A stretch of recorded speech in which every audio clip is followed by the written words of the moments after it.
ఈ ఉసిరి మొక్క మీకు గుర్తుందా? హలో అండి, అందరికీ నమస్తే. అందరూ ఎలా ఉన్నారు?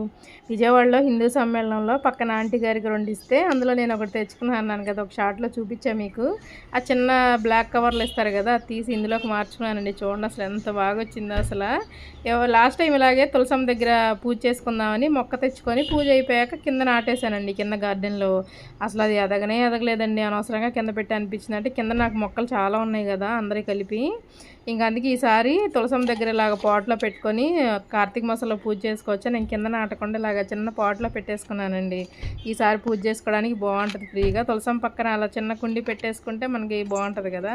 అలాగే పైనాపిల్ ఇలా నీళ్ళల్లో పెడితే వేర్లు వస్తాయి అంటారు కదా! అందుకే అలా పెట్టాను. చూడండి ఎంత బాగా వచ్చినాయో వేర్లు.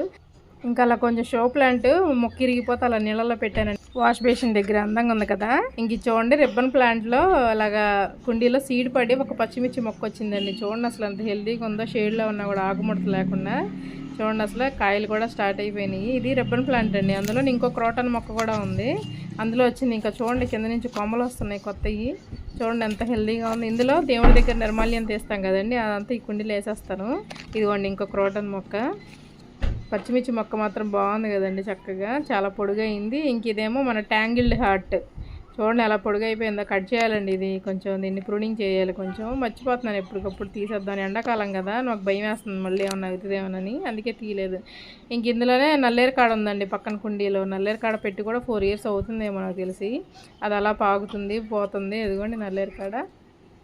అలాగే నా వీడియోస్ కనుక నచ్చితే please like, share and subscribe. ఎలా ఉన్నాయో కూడా కామెంట్ చేయండి. ఓకేనండి, బాయ్ బాయ్.